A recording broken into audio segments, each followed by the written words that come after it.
Naglalaro kami ng basketball ngayon. Ayaw niya sumama eh. No? Pero hindi yung pwede yun. Kung ayaw niya sumama, kasama pa rin siya. Napilitan siya eh. Naglalaro kami ng basketball sa sa Moore Court. Ikaw lang maglalaro. Magpupuntrip ako. Ayun na, may baon na siya. Dala niya na yung niya. Baon. Punta kami ngayon ng Moore Court. Ano to? Ba't to? Let's go.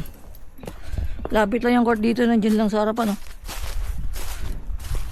Kasama natin si Idol. Ayun si Idol. Daan kami sa Lagusan eh. Para kami mga engkanto. Mga kami.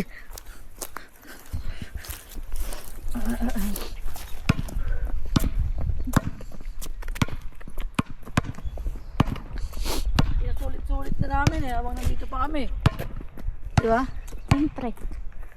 Sinasulit namin yung habang nandito pa kami sa Canada kasi uwi na kami.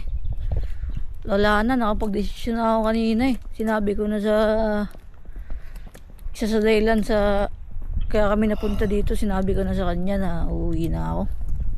Itong kasama ko nakapag-desisyon na nung una pa lang. Ako kasi medyo pa dalawa-dalawang isip pa ako eh.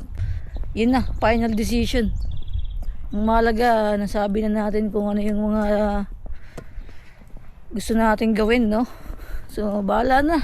Ikaw ba, anong mga plano mo sa buhay pag-uwi? Wala pa. Mag-enjoy muna. Enjoy life lang. Pahinga. Tambay. Tambay. Tambay na tayo sa Pinas, ano ba? Magbabantay ang tindahan. Tambay na lang talaga sa Pinas. Wala, enjoy muna kasi 2 taon din tayo ng bakbak eh. 2 taon din eh, no? Tingnan mo, napakainit ng panahon pero tanginang yan ang lamig eh, no? Canada pa eh, no? Iba yung katulad kahapon nga nag-snow. Oo, umisnow up. Nagulat ako pagtingin sa kasi natulog ako, di ba? Tapos pagising ko, takop sa labas sa bintana ko, mula. Nag-snow na naman. Sino kaya nagpapakawala ng dito, no? Pero iba yung pagkaka-snow niya kahapon. Malalaking tipak. Diba? Ang Canada parang alam mo parang may aircon na malaki sa buong Canada nakapalibot. Ang naka 16. Naka 24/7 naka-on. Lamig eh. Kalaro ka pa ba? Oo, syempre. Tayo eh. Pag Pilipino, yan? Malakas yan. Malakas yan. Meron nga tinatawag na solar boy tayo eh. Solar boy. Dapat nagdogi po pala ako ng damit. Ba't ganun ang lamig? Ito nga pala yung court dito mga paro. Paglalaroan namin. Maliit lang siya. Hindi naman siya malaki. Talagang pang lang. Ang malaki yung tennis. Malaki dito yung tennis court. Pero yung basketball court dito, lang. Kasi wala naman masyado naglalaro yata dito sa Wala naman nakikita ko naglalaro dito. Halos ako lang yung naglalaro dito palagi. Meron ako nakalaban dito, isa. Si Bon. Di ba? Eh kaso nasa taga Calgary pa yun. Taga Calgary pa yun, di ba? Vancouver. Taga Vancouver Island pa yun eh. Bihira kasi tao dito mga para to. Parang retirement, retirement tawag dito. Maglalaro. Kasama kaya yung bola.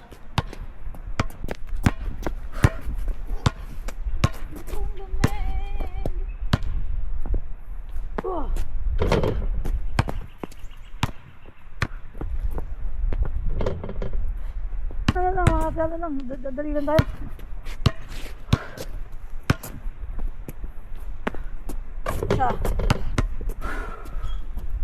Lamig na, no? Diba?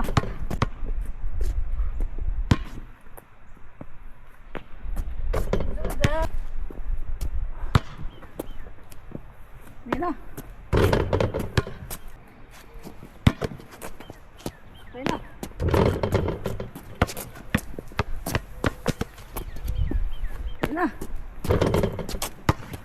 be. Ayun na. Pasok.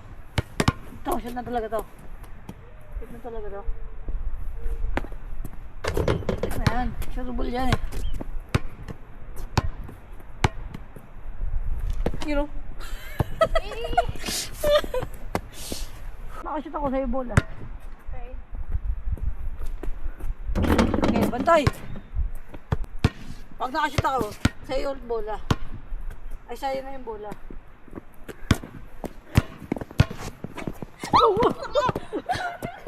Nayapakan yung patos ko. Sorry. Hindi, joke. Natapakan? Tinapakan mo to. Ankle break? Ankle break siya rin na. Siniyak. Okay.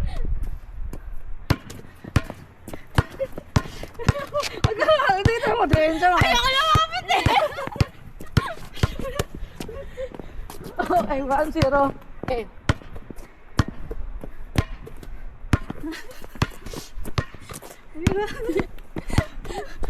Dira. Hindi ko carry. Alas. Hindi. Shoot mo. Okay ba? Natatakot ako sa naman. Score na naman. Ayaw pa rin. 3-0. 3-0. Okay, tira. Diba? Okay.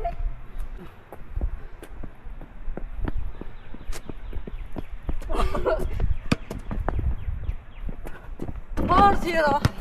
Last one. Last.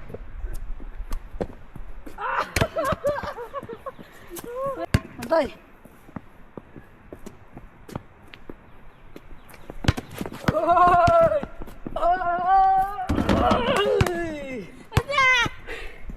Talo! 5-0. 5-0! Wala! Hindi pumasok yung bola. Bullshit. Tira. 5-0 mga par, maliwanag ah. Ayun oh, tapos na yung laban, tsaka pumasok yung tira niya. Ito na yung ano, pinakaabangan niya. Main event. Asan na main event be? Main event. Ayan. Ito na. Ang main event niya. Cookies. Malutong ito. Naiwan ko. Nakalimutan ko sa ano eh. Yung. Ito. Nakalimutan ko sa oven. Kaya nag-drone siya. Ito lang yung mga libangan namin mga par, no? Dito sa ano kasi kami, medyo province type na kami na lugar nakapunta eh. Ayun, balance lang, dapat balance. Healthy healthy lifestyle dapat, di ba? Pagkatapos mag-exercise. 5 pirasong cookies. Tama. Tama. Tapos be, bago na magparibot, uya kita Maggie. So sure. Saan? So sure. Di ba maganda, di nakapunta pa dyan? Bago tayo uwi, ano tayo? Ganyan kalapit dito para sa ano, sa party namin dito sa Canada. Mararanasan mo talaga yung ano eh, yung iba't ibang panahon eh. Kahapon o snow. Pero ngayon, tinan mo naman, tirik na tirik yung araw. Trick Pero- yung araw pero malamig. Napakalamig. Dito lang yan.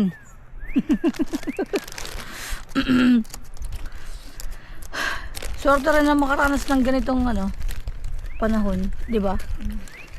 Kasi sa atin sa Pilipinas, mainit lang talaga eh. Umaga maulan, tapos mainit. Dito talaga mainit pero tagos hanggang buta yung lamig.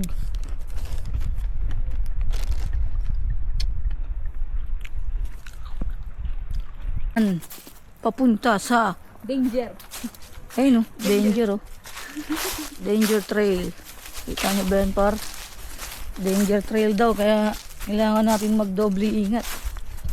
Uy, an. Dito kami dumaan natin Brenda noong nakaraan eh. Nang nakarang taon pala. Nung naglakad-lakad kami. Dito rin kami dumaan nun. Dito ka ba yung natakot ka? Yung may ano to? May Raccoon. Raccoon. Tapos nagtago sa likod ko. Siniyam. Napakalaking raccoon. Puta na, ginulat ako ng raccoon eh. Napakakakulon kasi.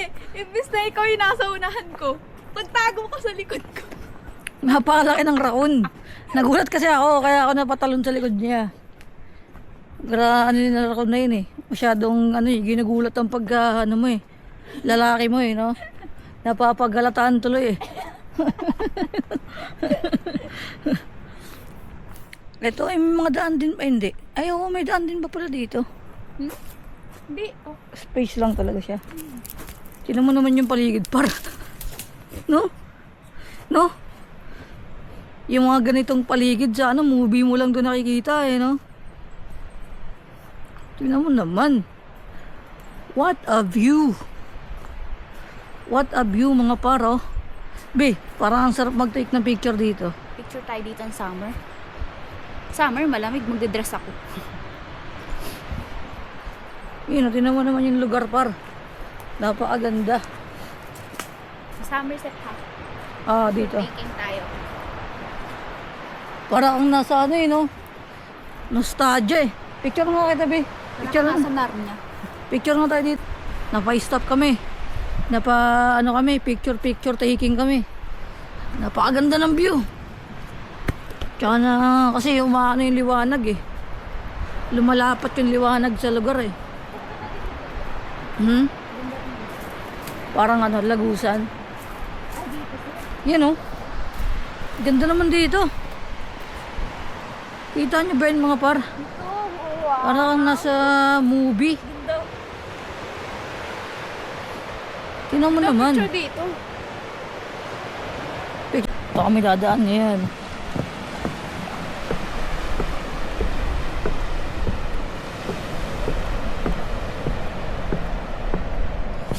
Whew!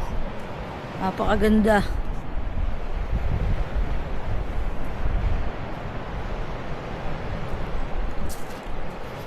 Sinusulit na namin maglakad-lakad sa mga ganitong lugar. Dahil meron na lang kaming 3 buwan in total. Kasi pagpasok ng August, gusto namin mag-request ng ng leave. Kumbaga yung matitirang 15 days namin dito. Kumbaga susulitin na lang namin dito maggala-gala. Bago umuwi, gawa kayo ng mga memories na mapapanood namin pala dito kung bakit kami nakapunta dito sa Canada. Ay ito nga pala kasama ko si Realine. Light duty cleaner sa isang restaurant, habang ako ay kitchen helper. Yung entry namin ba't kami nakapasok dito sa Canada. So masaya din, maraming experience, marami kang mga aral na natutunan kung paano ka gumalaw sa sarili mong galaw. Habang alam mo yun, sa edad kong hindi pa naman kami masyadong matanda. Kumbaga pa naman kami, kumbaga 24 pa lang nga daw siya. Oo, na ako eh. 25. 24, 25, sunudan lang kami. Diba? Tapos 2 taon na experience natin sa abroad. So hindi na rin masama pagka-graduate ng college diretso na lang diretso na alis ng Pinas eh. Kumbaga tinapos lang yung pag-aaral talaga, tas pumunta na lang ibang bansa. Magandang karanasan din. Unang sakay ng eroplano, international pa. Oo. Tapos naiwan pa na mga kalahap. Naiwan. Nung unang sakay namin ng eroplano pa rin, naiwan pa kami ng nung mga kasama naming Pilipino. Naiwan pa kami kasi nagpicture pa kami nung pagdating sa Canada sa airport. Todo picture kami kasi syempre excitement. Pero naiwan kami ng mga kasama nating Pilipino. Kasi Philippine Airlines, Anong airline yung sila natin? Philippine Airlines. Philippine Airlines. So mostly, yung mga kasama namin dun sa eroplano, Pilipino. Tapos nung bumaba na kami sa eroplano, siyempre excited, picture. Pagligo namin, puro mga Canadian na yung mga kasunod. Wala na yung mga Pilipino. Wala yung mga kababayan natin eh. Naiwan kami dun eh. Pero sana, solid yung experience na yan. Maraming kwento na, ang ganda, may kwento naman eh. Kumbaga, yung mga naranasan mo na ano na yun, training ka na eh. Oo. Nahanda ka na agad eh. Alam mo na, next time, pag bumaba ka ng eroplano, Pag bumaba ka ng huwag aeroplano kang next tatambay. time, pag picture mo lang isa, yun na yun. Dahil yung mga kasama mo, wala na, ikaw na titira. Pero ang bilis ng panahon, par. Biro mo, parang ginanon lang yung ano, no? Nagdadalawang taon na tayo, no? Ganun, parang ginanon lang yung 2 taon. Marami din nangyari, mga struggle, ups and down, hindi naman may iwasan yung ganun. Homesick, sa pa yan, pinaka-matinding kalaban din kapag alam mo yun, magkakaroon ka ng mga bad day. Bawa, minsan hindi ka naman palaging ganado sa trabaho. Napagalitan ka, minsan nasabihan ka ng yung katrabaho mo, hindi ayon sa galaw mo. Mayroon kayong pagtatalo. Pero natural lang yan kahit sa Pilipinas naman eh. Minsan nga parang mas mga pa yung tao sa Pinas eh, di ba? Dito kahit sabihan mo lang sila ng hindi ka maganda yung pakiramdam mo. Talagang aanuin ka nila. Pero di sa Pilipinas kasi, hindi mo naman pwede may pagkumpara. Kasi wala naman perfectong bansa eh. Wala naman din perfectong tao eh. Kahit ako eh, puro rin ako palpak eh. Keep going lang. Yun lang talaga. Sa mga susunod na mag-a-abroad dyan, keep going lang kayo man. Kumbaga, kung gusto nyo piliin yung ganitong landas, ihandaan nyo na yung sarili nyo sa lungkot. Tapos yung asahan nyo na kayo gagalaw mag-isa. Tapos matuto kayo mag-ipon. Yun talagang pinaka-importante. Kasi walang kasiguraduhan dito talaga. Tsaka alagaan lagi sarili. Dapat magano kayo palagi, exercise, lakad-lakad katulad ng ginagawa namin ngayon. Lakad-lakad kayo kapag maganda yung panahon, kapag ka-day off nyo. Kasi mahirap na pag nagkasakit ka dito, walang mag-asikaso eh. Buti nga kasama ko si Rialin eh. Meron akong tagailot ng likod eh. Halos trip na nga yung pang-ilot eh. Oo, yung namin, may binili kaming pang-massage, yung yung remote massager. Kaya hindi nga tumagal ng eh. Hindi, tumagal naman ng 1 taon siguro. Tumagal ng 1 taon, pero hindi kinaya. Hindi umabot ng 2 taon. Bumigay, sumuko. Sumuko sa amin yung massager. Mostly ikaw gumamit nun eh. Ganun ka rin din dito, mga sir. Kaya ang advice ko lang talaga kapag alagaan nyo sa katawan nyo. Kasi iba dito talaga pagka Saka siguraduhin nyo, hanggat maaari, yung tulog nyo, dapat kung kakayanin, dapat nyo lagi yung tulog. Oo, yung tulog nyo, isa rin yun. Isa rin yun sa inihinda ko. Kasi ako, yung tulog ko, wala na. Yung body clock ko, hindi na tugma sa sa tao. Tulog ako kasi anong oras na rin yung uwi ko minsan eh. Minsan uwi ako, anong oras na. Gabi na rin talaga eh. 10:00. Siyempre kakain ka pa. Papahinga ka muna bago ka matulog, di ba? Eh mag-cellphone ka pa, di naman maiiwasan. Kaya isa rin sa mga advice yan. Alagaan nyo yung pagtulog nyo.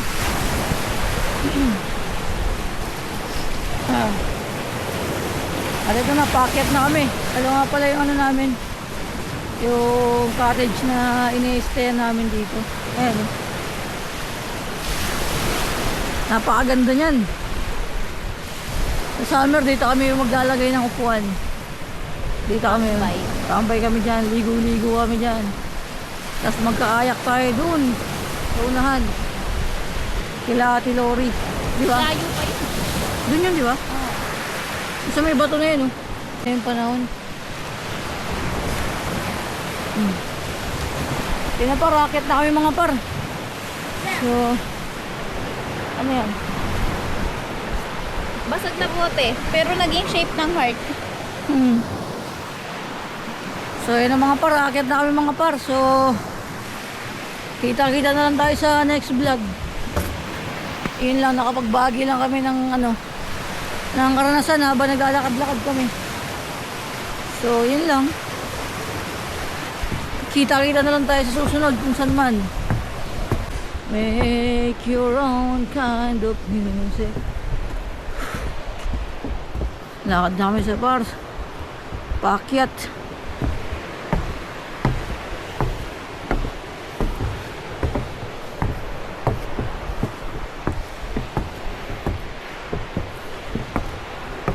See you na nga mga par. See you sa next video mga par. Kita-kits na lang kayo. Mag-iingat kayo palagi.